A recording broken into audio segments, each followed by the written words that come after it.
Guru Brahma, Guru Vishnu, Guru Devo Maheshwara, Guru Sakshat Parabrahma, Tasmai Sri Gurave Namaha.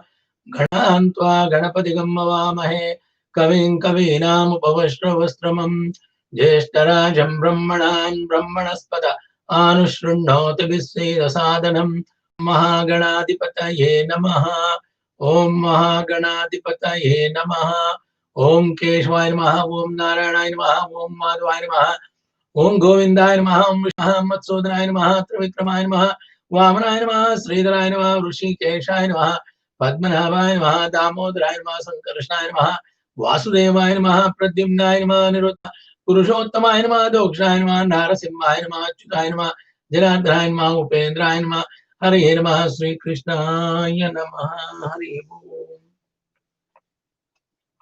Dear devotees, we came to the chapter 28th chapter in 11th canto of Mahabhagavata Puranam. In this chapter, 28th chapter, description of Jnanayoga has been discussed. Lord Krishna is telling Uddhava, this chapter briefly summarizes the process of Jnanayoga, which previous chapters described in detail. Every created thing in this universe is a material product of three modes of nature. What are the three modes of nature? Are Tamasika Guna, Rajasika Guna, and Sattvika Guna. These are the three modes of nature, and people keep on changing the mode, different time, different aspect. Modes of nature is subject sensory perception and is essentially unreal. Actually, the designations of good and bad that we assign to the various objects and activities of this world are all superficial, it says. It is better to avoid condemning or prizing anything of this world, because doing so simply entangles one in matter and deprives one of the higher goals of spiritual life. Hidden within every object of the material universe is the spirit soul, who underlines both the causes and products of manifest existence. One should see things in this light and thus move about the material world in a mood of detachment. As long as there is a relationship between the bodily senses, which are comprised of matter, and the soul, which is the reality, one will continue in false consciousness. Although material existence is unreal, those who lack discrimination remain entangled in the cycle of birth and death. Because of their absorption in the sense gratification, all the phases of material life, such as birth, death, sorrow, and happiness, belong not to the soul, but to the materialistic false ego.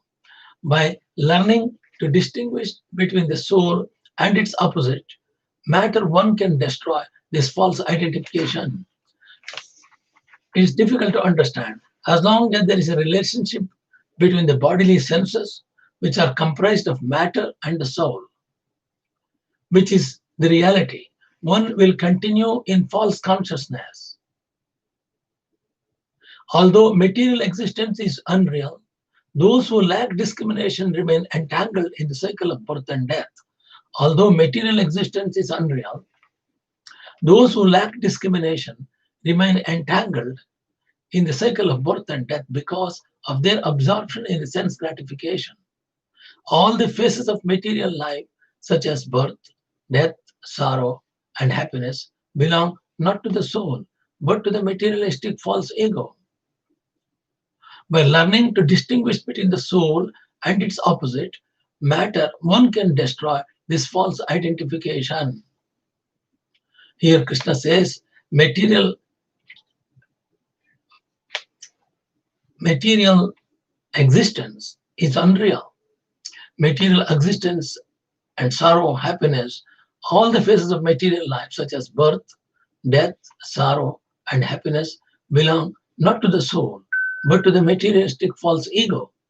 By learning to distinguish between the soul and its opposite, matter, one can destroy this false identification. There is a single absolute truth present at the beginning and at the end of this world. There is a single absolute truth present at the beginning and at the end of this world. During its interim or maintenance phase, the cosmic manifestation is also founded upon the same absolute truth. This absolute Brahman exists everywhere. This absolute Brahman exists everywhere, both positively by its manifestations and negatively by its aloofness. Brahman is unequal in being self-sufficient, whereas this world is the expansion of Brahman. Brahman is unequal in being self-sufficient, whereas this world is the expansion of Brahman, produced through the material mode of passion. By the mercy of bona fide spiritual master, one can understand the absolute truth and come to appreciate the non-spiritual nature of the material body and its extensions.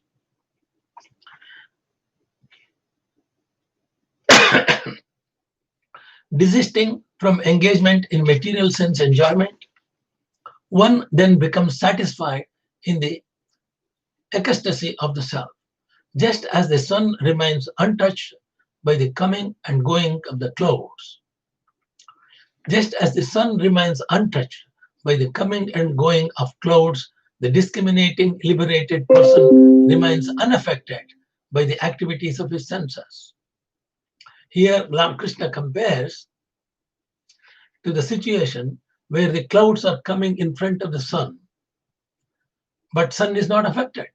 Like that, if desisting from engagement in material sense enjoyment, one then becomes satisfied in the ecstasy of the self.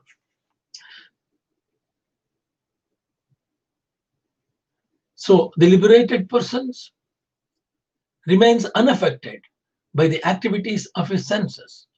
Nevertheless, until one becomes perfectly fixed in Bhakti Yoga, pure devotional service to the Supreme Lord Krishna, Vishnu, one should carefully avoid contacting material sense objects. An aspiring devotee may meet various obstacles and fall down. An aspiring devotee may meet various obstacles and fall down, but in his next life, he will continue his practice by dint of what he has already accomplished in devotional service. He will never again become bound up by the laws of karma.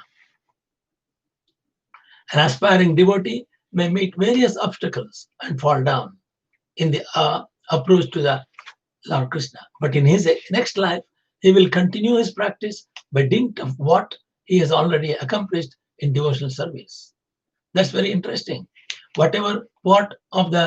In this life you have achieved towards Lord Krishna, that will continue. He will never again become bound up by the laws of karma. The man who is liberated and established in discrimination will under no circumstance seek false enjoyment by indulging in material sense gratification. He knows that the soul is changeless and that any contrary conception imposed on the pure self is a sheer illusion. If during the immature stage of spiritual practice, one suffers physical disease or other disturbances,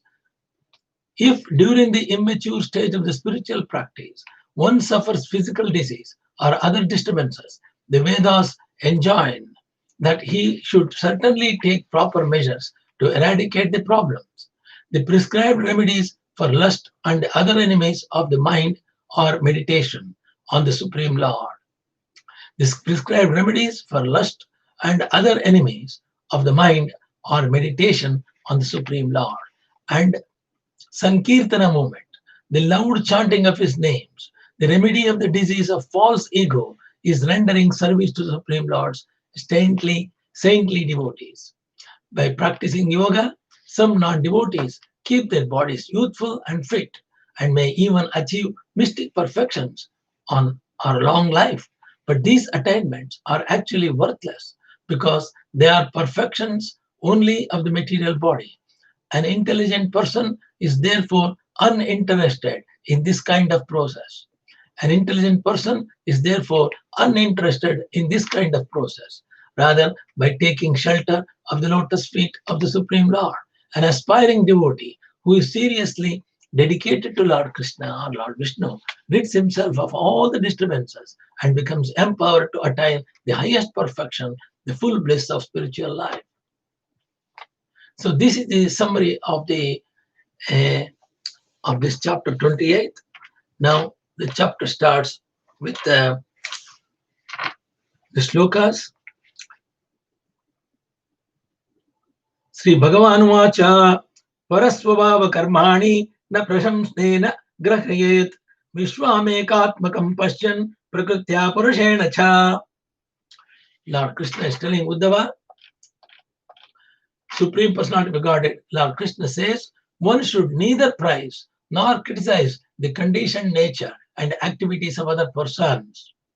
One should neither praise nor criticize the conditioned nature and activities of other persons. Rather, one should see this world as simply the combination of material nature and the enjoying souls, all based on the one absolute truth. Material situations and activities appear to be good, passionate, or ignorant, according to the interaction of the modes of nature. Though these modes are produced by the illusory potency of the Lord, which is itself not different from its master, the Supreme Personality of Godhead. So a devotee of the Lord remains aloof from the illusory, temporary manifestations of material nature.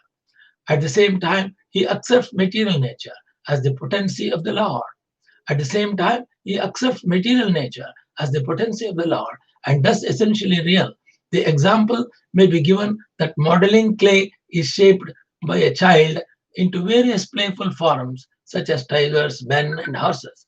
The modeling clay is real, whereas the temporary shapes it assumes are illusory, not being actual tigers, men, or horses. Similarly, the entire cosmic manifestation is modeling clay in the hands of the Supreme Lord, who acts through Maya to shape the glaring temporary forms of illusion which absorb the minds of those who are not devotees of the Supreme Personality of God. Text 2. Parasvabhava karmani ya prasansati nindati sa ashubhrashyate swartha dasyate bine vishitaha.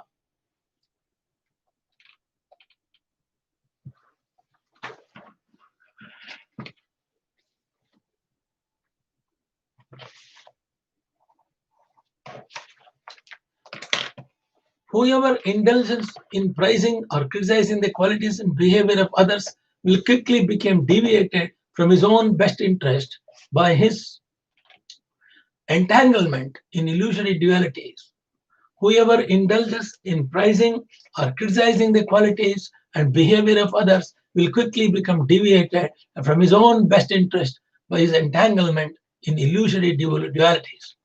A conditioned soul desires to lord it over material nature and thus criticizes another conditioned soul whom he considers inferior. Similarly, one prizes a superior materialist because one aspires to the superior position in which one may dominate others. Praising and criticizing other materialistic people are thus directly or indirectly based on envy of other living entities and cause one to fall down from swartha. One is the real self-interest, Krishna consciousness. A conditioned soul desires to lord it over material nature and thus criticizes another conditioned soul whom he considers inferior. Similarly, one prizes a superior materialist because one aspires to that superior position.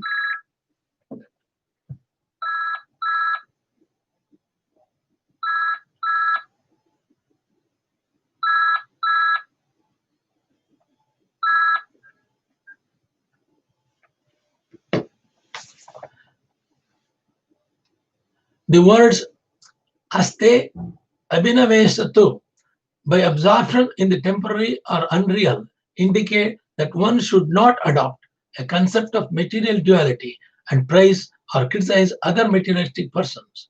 Rather, one should praise the pure devotee. Rather, one should praise the pure devotee of Supreme Lord and criticize the mentality of rebellion against the personality of Godhead, by which one becomes a non-devotee. One should not criticize a low-class materialist.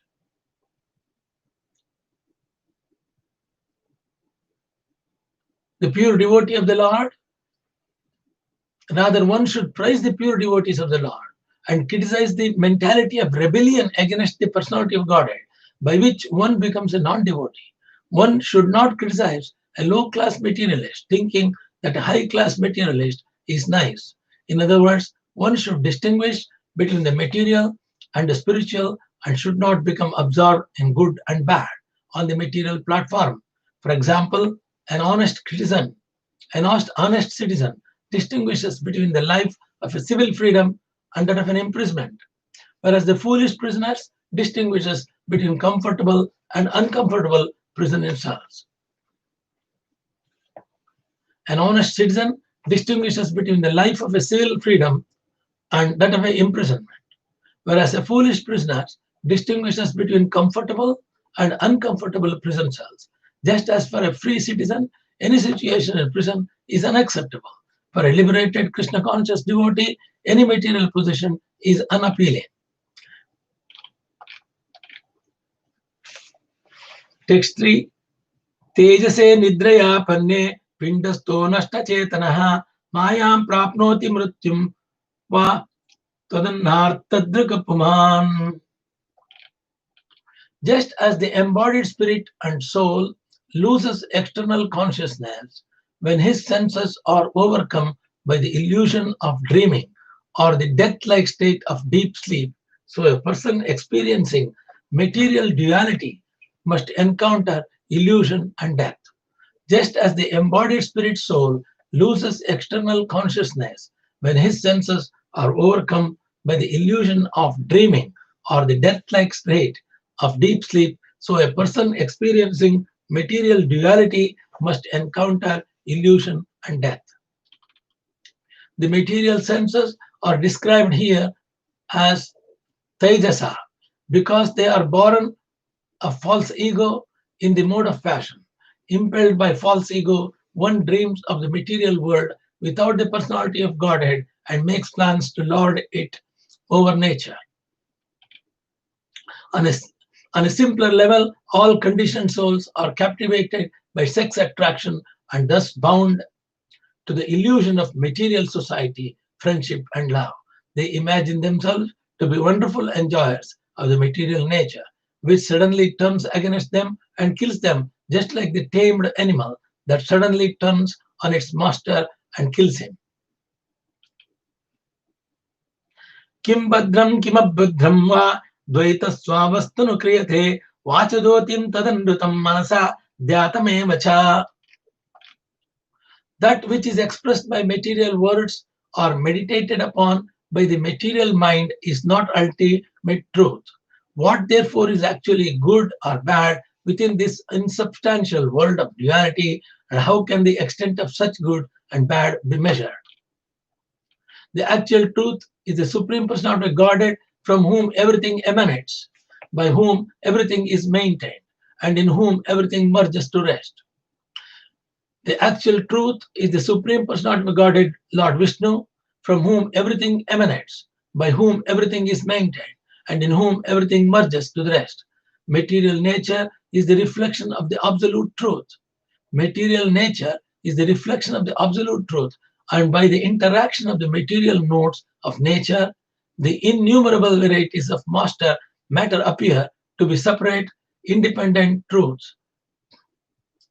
Maya, illusion, distracts the conditioned soul from the absolute truth and absorbs his mind in glaring manifestation of matter, which ultimately is not different from the absolute truth. Being an emanation from him, the sense of good and bad as separate from the Supreme Lord is like the good and bad dreams experienced by a sleeping person. The sense of good and bad as separate from the Supreme Lord is like the good and bad dreams experienced by a sleeping person. Good and bad dreams are equally unreal. Good and bad dreams are equally unreal. Similarly, material good and evil have no permanent existence separate from the personality of Godhead. Supreme Personality of Godhead, Lord, is the real well-wisher of every living entity, and therefore execution of his order is good. execution of his order is good, whereas disobeying his order is bad. The Supreme Lord Vishnu is the well-wisher of every living entity, and therefore execution of his order is good, whereas disobeying his order is bad. Lord Krishna, our Lord Vishnu, has created a perfect social and occupational system called varëäçrama-dharma. And the Lord has further given perfect spiritual knowledge in Bhagavad Gita and also in Bhagavatha and other literature. Execution of Lord Krishna's order will bring complete social, psychological, political, economic, and spiritual success to human society. We should not foolishly look for so-called good outside the orders of personality of Godhead, Vishnu. Such orders are called the laws of God, and they constitute the essence or substance of religion.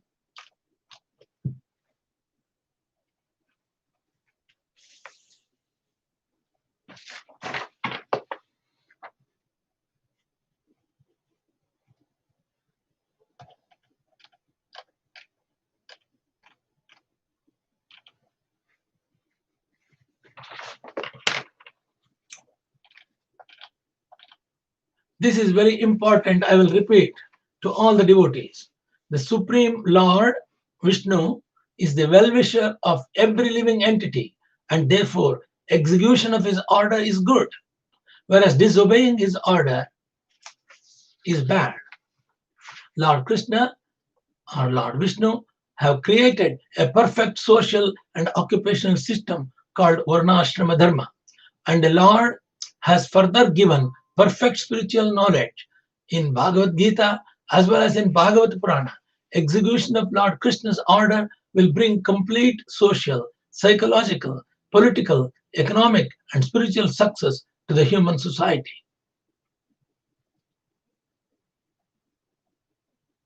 We should not foolishly look for so-called good outside the orders of personality of Godhead. Such orders are called laws of God and constitute the essence of substance of religion. We come to the shloka 5th. Chaya pratyapya bhasa yasanto partakharinaha evam deha dayo bhava yachintya mrityuto bhayam. Although shadows, echoes, and mirages are only illusory reflections of real things, such reflections do cause a resemblance of meaningful or comprehensible perception. In the same way, although the identification of conditioned soul with the material body, mind, and ego is illusory, this identification generates fear within him even up to the moment of the death. 6 and 7. Atmaimatadidam vishvam swajate swatiti prabhu trayate trati vishvatma riyate haritishvaraha tasman mahatmano अन्यस्मादनो भावो निरूपितः निरूपितेयं त्रिविधा निर्मूलः भ्रातिरात्मनि idam gudamayam vidyattrividum mayaya kritam. The super soul is the ultimate controller and creator of this world is Lord Vishnu, and thus he alone is also the created. Similarly, the soul of all existence himself both maintains and is maintained, withdraws and is withdrawn. No other entity can be properly ascertained as a separate from him. The Supreme Soul, who nonetheless is distinct from everything and everyone else. The appearance of the threefold material nature, which is perceived within him, has no actual basis. Rather, you should understand that this material nature, composed of the three modes, that is Rajasika, Tamasika, and Sattvika, is simply the product of his illusory potency.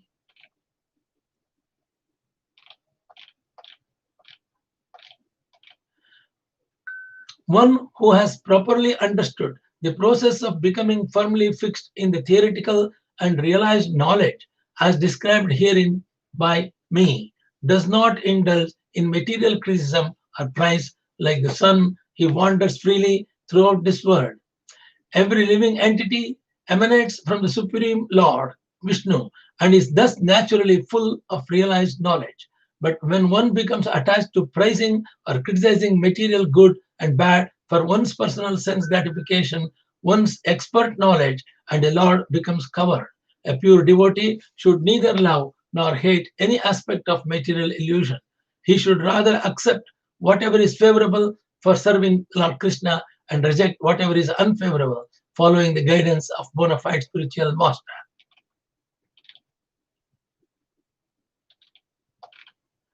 By direct perception, logical deduction,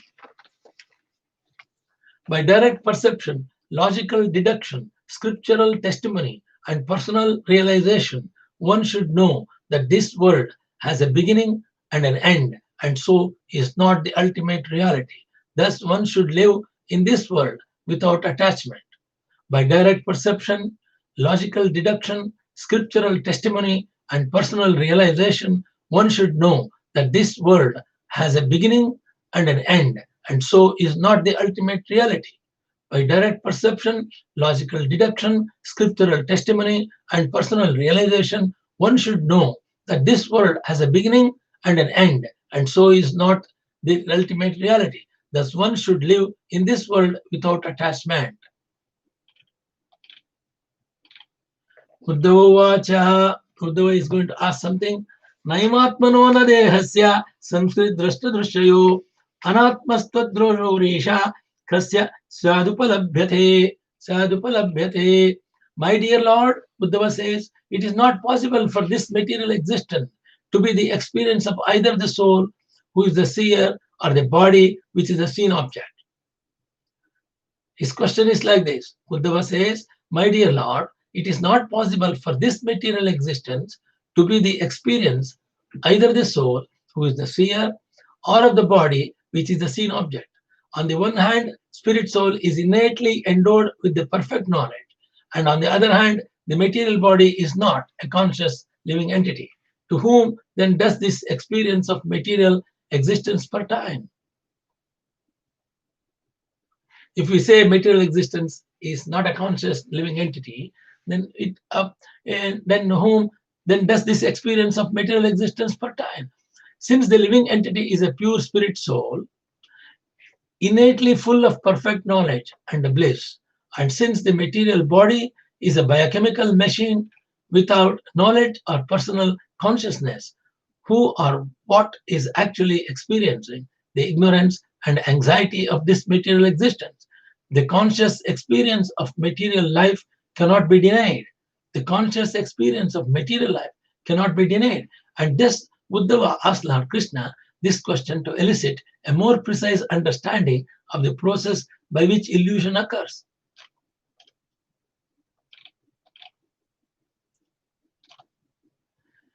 The living entity is a pure spirit soul, innately full of perfect knowledge and bliss. And since the material body is a biochemical machine without knowledge of personal consciousness, who or what is actually experiencing the ignorance and anxiety of this material existence? The conscious experience of material life cannot be denied, and thus Uddhava asked Lord Krishna this question to elicit a more precise understanding of the process by which illusion occurs.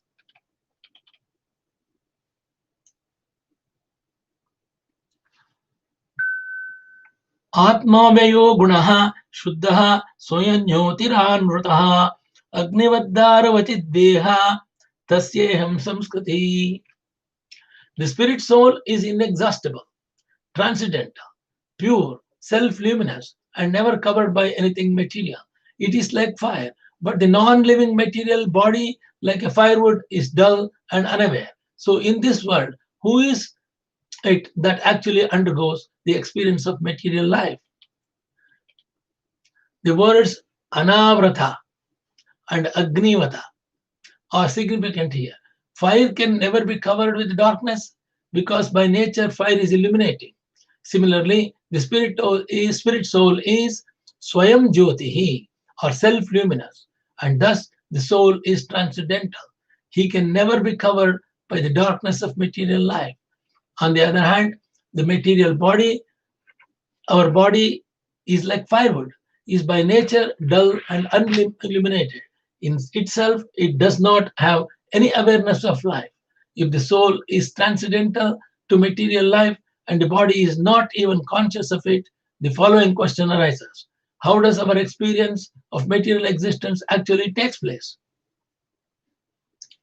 Now, Lord Krishna is telling answers to these questions. The text 12, Sri Bhagavanuvacha Yavaddehendriya Pranayaratmanah Samnikarshanam Samsaraha Palavanstadamapartho Vivekinaha. The Supreme Personality of Godhead, Lord Krishna, says to Uddhava, as long as the foolish spirit soul remains attracted to the material body, senses and vital force, his material existence continues to flourish, although it is ultimately meaningless. As long as the foolish spirit soul remains attracted to the material body, senses and vital force, his material existence continues to flourish, although it is ultimately meaningless. Here the word Sannikarshanam indicates that the pure spirit soul voluntarily connects himself with the material body. Considering this most fruitful arrangement, actually the situation is apartha, useless unless one uses one's embodied situation to engage in the loving service of the Lord Krishna. At that time, one's connection is actually with Lord Krishna, not with the body, which becomes a mere instrument for executing one's higher purpose. Artehe vidyamanepi samskritirna nivartate dhyayato vishayanasya swapne nattagamo yata. Actually, the living entity is transcendental to material existence. Living entity is transcendental to material existence. But because of his mentality of lording it over material nature, his material existential condition does not cease. And just as in a dream, he is affected by all sorts of disadvantages.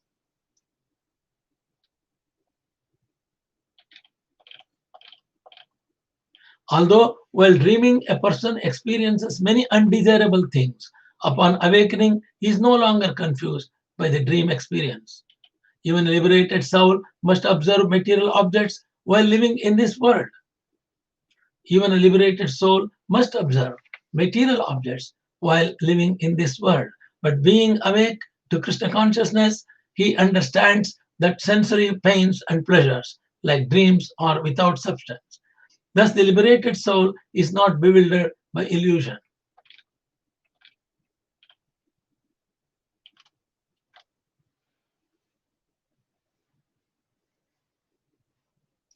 Shoka harsha bhaya krodha lobo mohaspruda hadaya ahankarasya drishyante janma mrityushtunatmanaha.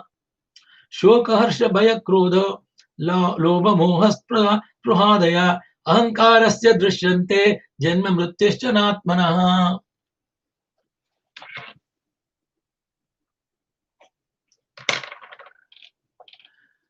Lamentation, elation, fear, anger, greed, confusion, and hankering, as well as birth and death, are experiences of the false ego and not for the pure soul. The soul has nothing to do with this sort of activities. Lamentation, elation, fear, anger, greed, confusion, hankering, as well as birth and death, are experience of the false ego and not of the pure soul. False ego is a pure soul's illusory identification with the subtle material mind and the gross material body. As a result of this illusory identification, the conditioned soul feels lamentation for things lost, jubilation over things gained, fear of things inauspicious, anger at the frustration of his desires, and greed for sense gratification. And so, bewildered by such false attractions and aversions, the conditioned soul must accept further material bodies, which means he must undergo repeated births and deaths. One who is self-realized knows that all such mundane emotions have nothing to do with the pure soul, whose natural propensity is to engage in the loving service of the Lord.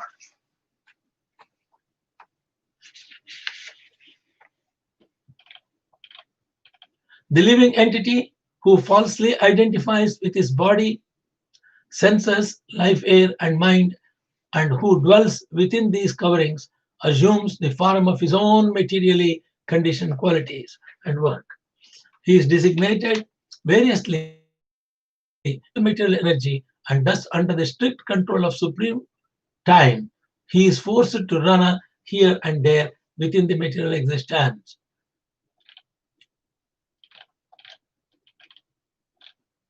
Although the false ego has no factual basis, it is perceived sharpened by worship of bona fide spiritual master. A sober sage will cut off this false identification and live in this world free from all material attachment.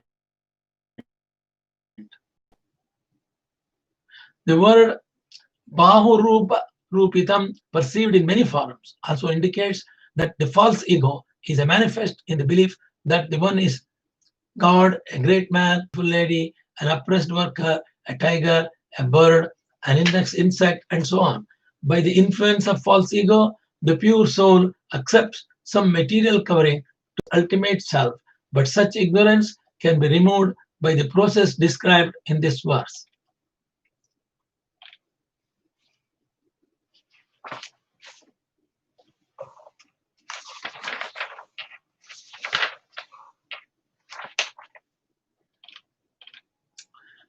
Real spiritual knowledge is based on the discrimination of spirit from the matter, and it is cultivated by spiritual evidence, austerity, direct perception, reception of the Puranas, historical narrations, and logical interference.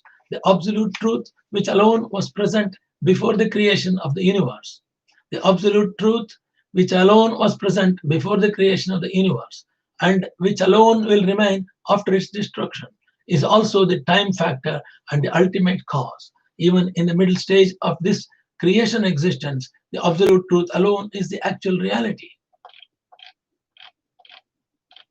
Gold alone is present before it's manufactured into gold products, gold ornaments. The gold alone remains after the product's destruction, and the gold alone is the essential reality where it is being utilized under various designations.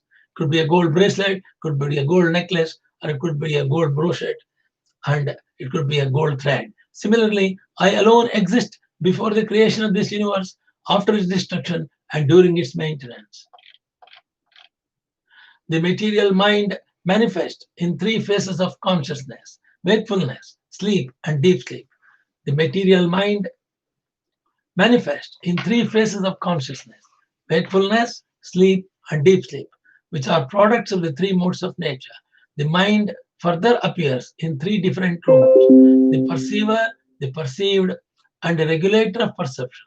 Thus, the mind is manifested variously throughout these threefold designations, but it is the fourth factor existing separately from all these that alone constitutes the absolute truth.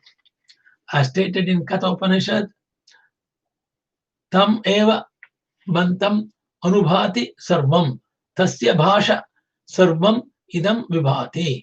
Everything radiates its illumination in pursuance of its original illumination. His light illuminates everything in this universe. As thus described, the entire range of perception, cognition, and sensitivity is an insignificant expansion of the perception, cognition, and sensitivity of the personality of Godhead.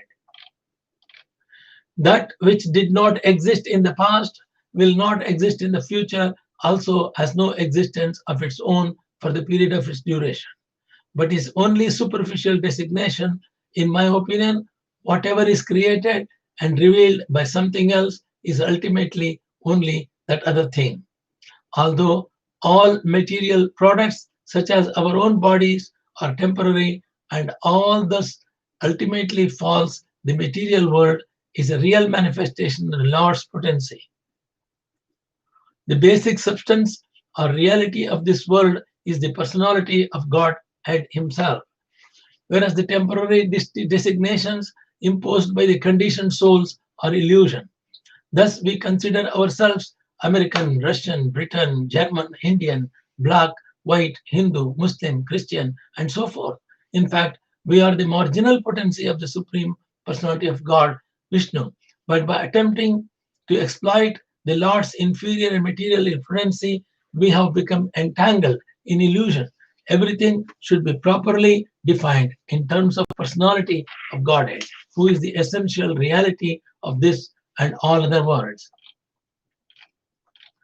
Although thus not existing in reality, this manifestation of transformations created from the mode of passion appears real, because the self-manifested, self-luminous absolute truth exhibits himself in the form of material variety of the senses, the sense objects, the mind, and the elements of physical nature. The total material nature, pradhana, is originally undifferentiated and inert, but later it undergoes transformation when the Supreme Lord, through his time agent, glances upon it and activates the mode of passion. Material transformation thus takes place and is exhibited as the Lord's inferior energy. In contrast, the Supreme Lord's personal abode possesses eternal variety, which is the self-luminous internal opulence of the absolute truth and is not subject to material creation, transformation, or annihilation. The material world is in this way simultaneously one with different from the absolute truth. Thus clearly understanding by discriminating logic the unequal position of the absolute truth, one would expertly refute one's misidentification with the matter and cut to pieces all doubts about the identity of the self, becoming satisfied with the soul's natural ecstasy. One should desist from all lusty engagements of the material senses. The material body made of earth is not true. Material body made of earth is not the true self, nor are the senses. Their presiding demigods are the air of life. Their presiding gods are the air of life, nor is the external air, water, or fire, or one's mind. All these are simply a matter. Similarly, neither one's intelligence, material consciousness, nor ego, nor the elements of ether or earth, nor the objects of sense perception, nor even the primeval state of material equilibrium can be considered the actual identity of the soul. Material body made of the earth is not the true self, nor are the senses. Their presiding gods are the air of life, nor is the external air, water or fire, or one's mind, or even one's mind. All these are simply matter. Similarly, neither one's intelligence, material consciousness, nor ego, nor the elements of the ether or the earth, nor the objects of sense perception, nor even the primeval state of material equilibrium can be considered the actual identity of the soul. For one who has properly realized my personal identity as the Supreme Godhead, what credit is there if his senses, mere products of the material modes, are perfectly concentrated in meditation? And on the other hand, what blame is incurred if his senses happen to become agitated? Indeed, what does it mean to the sun if the clouds come and go?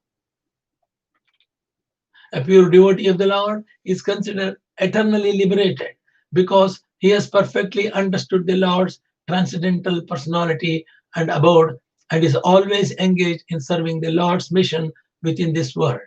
Although superficially such a devotee may appear agitated by events in the material world while engaged in the Lord's mission, this does not change his exalted change even when the sun is apparently covered with clouds.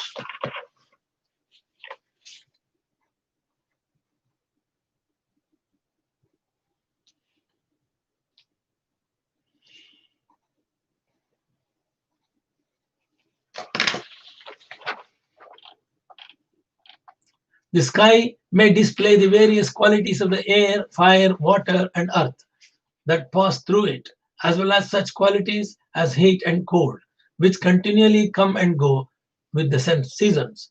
Yet the sky is never entangled with any of these qualities. Similarly, the Supreme Absolute Truth is never entangled with the contaminations of goodness, passion, and ignorance, which cause the material transformations of the false ego. The sky may display the various qualities of the air, fire, water, and earth that pass through it, as well as such qualities as heat and cold, which continually come and go with the seasons. And the sky is never entangled with any of these qualities. Similarly, the supreme absolute truth is never entangled with the contaminations of goodness, passion, and ignorance, which cause the material transformations of the false ego.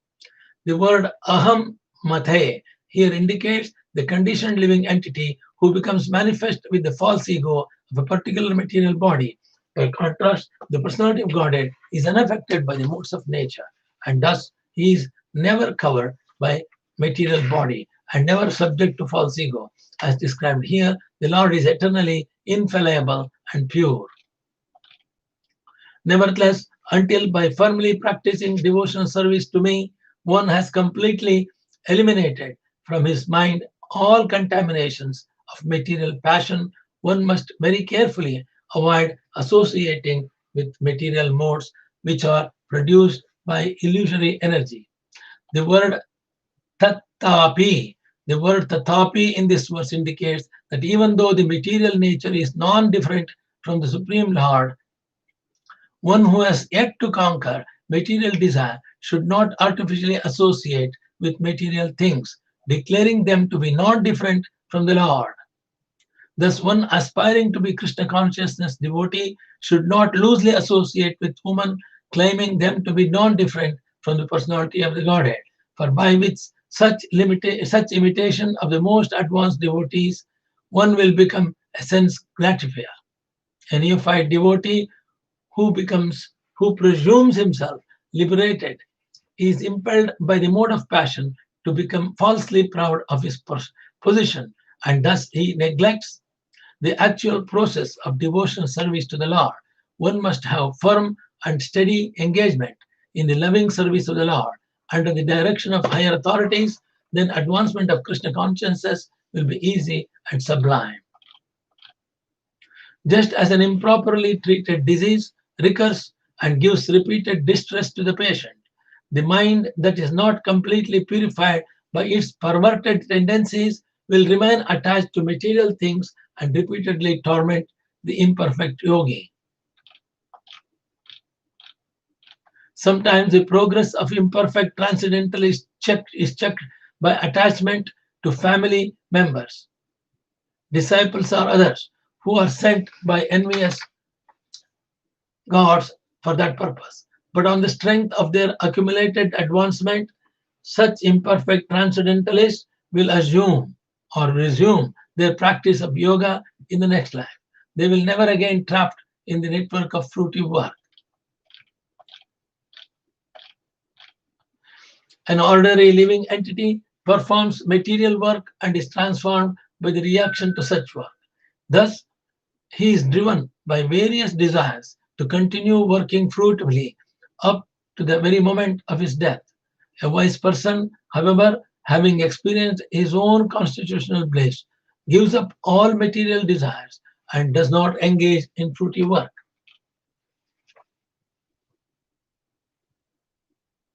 By sexual association with a woman, man is driven to enjoy the female form again and again, and indeed he remains lusty up to the moment of death.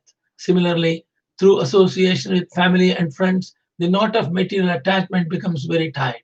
Thus, the reactions of fruitive work bind one more and more in the cycle of material defeat. But a learned person, one who is in touch with the Supreme Lord within his heart, realizes the ultimate frustration of material work and the danger of entering the womb of a pig, the danger of entering the womb of a pig or a dog in future life as a result of sinful activities.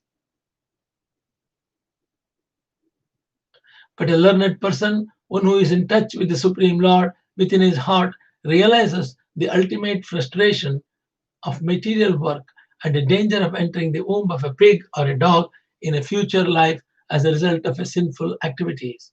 One on the platform of self-realization does not regard himself as an enjoyer of the world. Rather, he regards the entire cosmos as simply by an insignificant expansion of the Lord's potency and himself as the Lord's humble servant.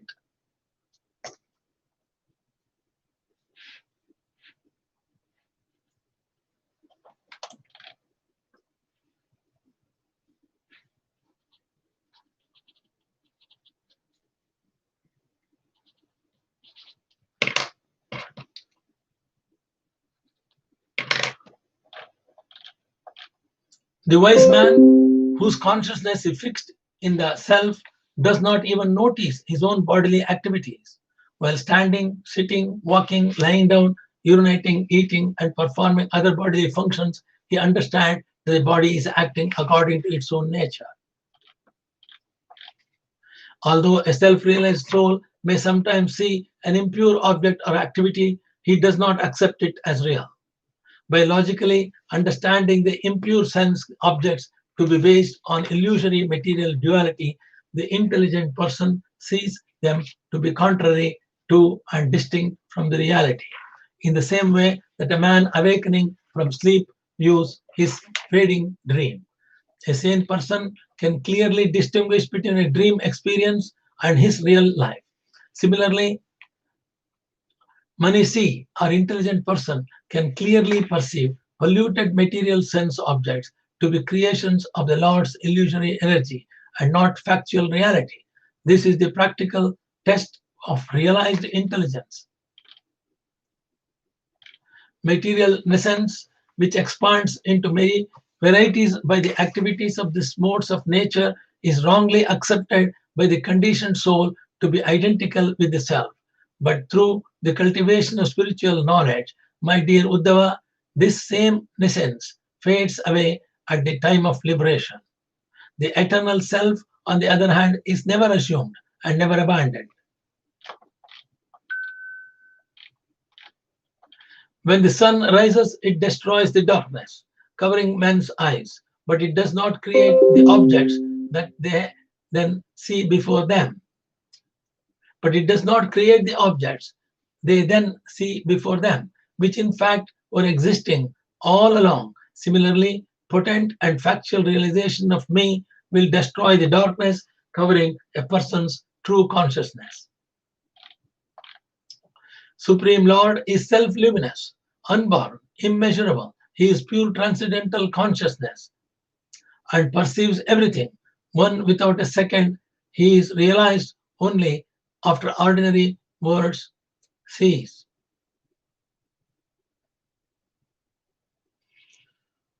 By him, the power of speech and the life airs are set into motion.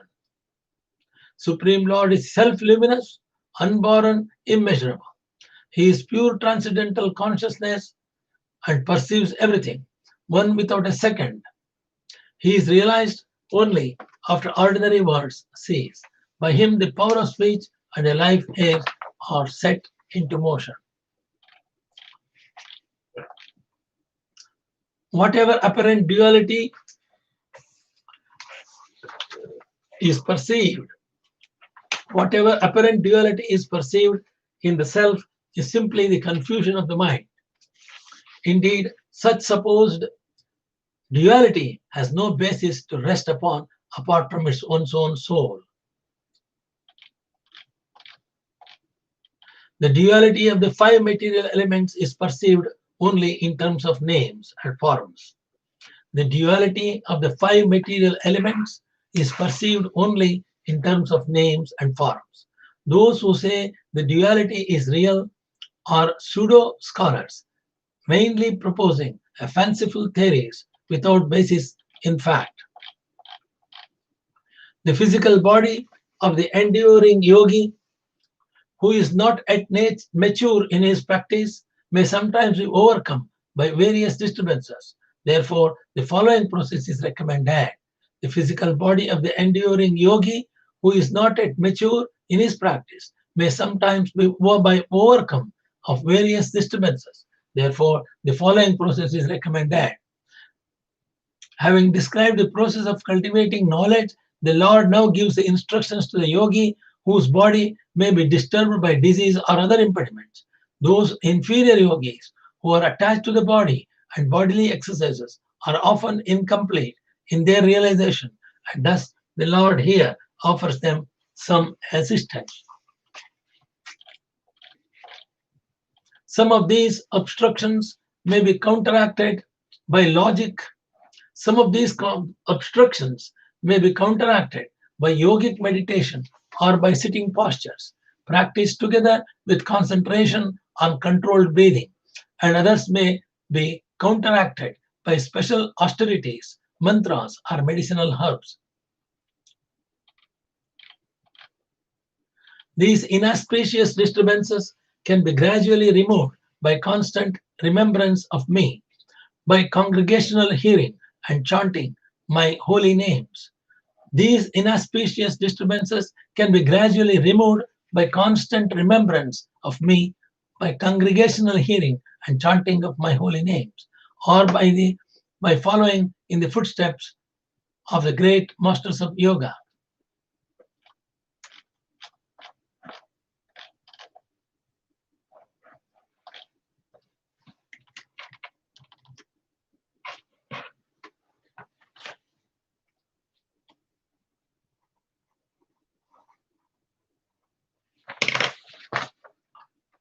According to Srila Sridhara Swami, by meditation on the Supreme Lord, one can overcome lust and other mental disturbances.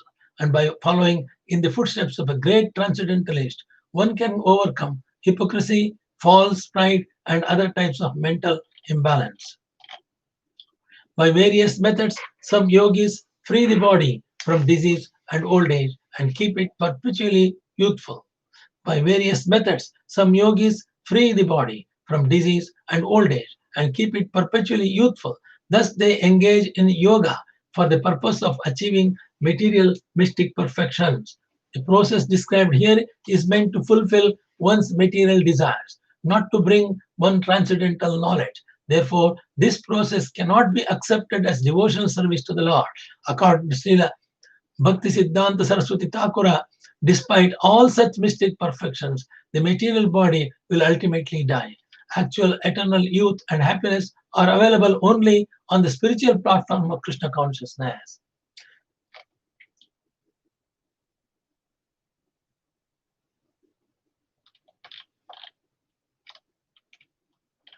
This mystic bodily perfection is not valued very highly by those expert in transcendental knowledge.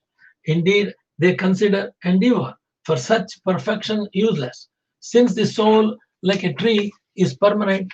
Since the soul, like a tree, is permanent, but the body, like a tree's fruit, is subject to destruction.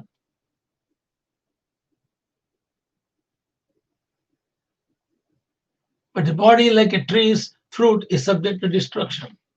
The example given here is of a tree that seasonably bears fruit. The fruit exists for a very short time, whereas the tree may exist for thousands of years. Similarly, the spirit soul is eternal, whereas the material body, even when preserved for as long as possible, is destroyed relatively quickly. The body should never be equated with the eternally existing spirit soul. Those who are actually intelligent, who actually have spiritual knowledge, are not interested in the material mystic perfections.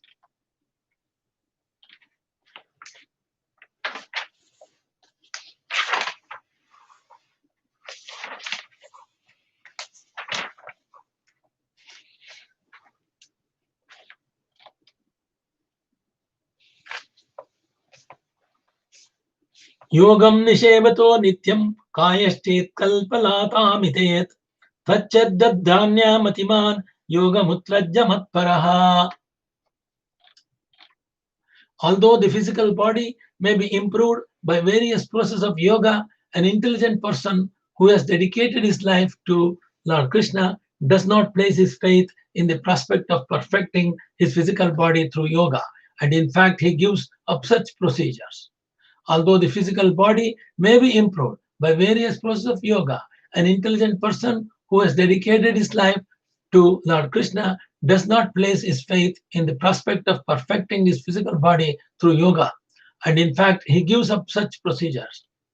A devotee of the Lord keeps his body fit by eating nourishing Krishna prasadam, by maintaining a clean, regulated life free from unnecessary anxiety, and by chanting and dancing before the deity of the Lord. When a devotee is sick, he accepts the medical treatment by normal methods, but beyond this, there is no need to absorb one's mind in the physical body in the name of so-called yoga practice. Ultimately, one must accept the destiny that has been ordained by the Lord.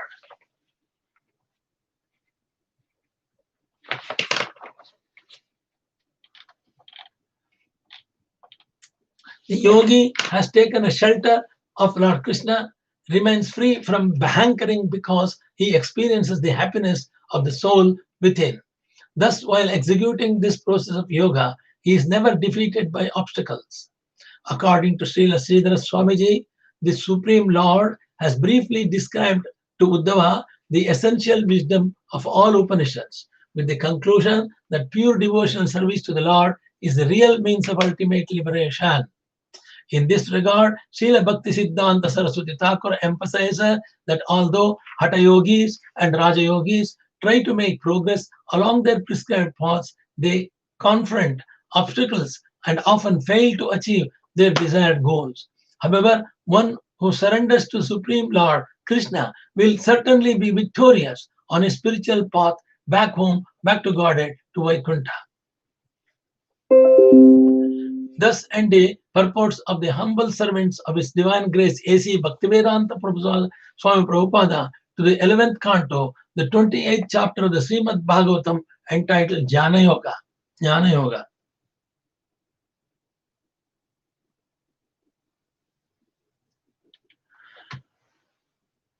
नमोस्तु अनंताय सहस्रमूर्तये सहस्रपादाक्षरभा सहस्रनाम्ने पुरुषाश्रये सहस्रकोटि युगधारणे नमः सहस्रकोटि युगधारणे नमः आकाशात् पतितं यदागत सागरं सर्वदे नमस्कारः श्रीकेशवं प्रगत्यो नमः सर्ववेदेश पुण्यं सर्वतीर्थेषु यत्फलं तत्फलं प्राप्ति वासनात् वासुदेवस्य वासन्ते जगत्रयं सर्वभूतने वासोऽसि वासुदेवते कायेन वाचा मनसेन्द्रियैर्वा बुद्ध्यात्मना वा प्रकृते स्वभावात् करोमि यत् सकलं परस्मै नारायणायेति समर्पयामि नारायणायेति समर्पयामि नारायणायेति समर्पयामि हरि ओम तत्सत्।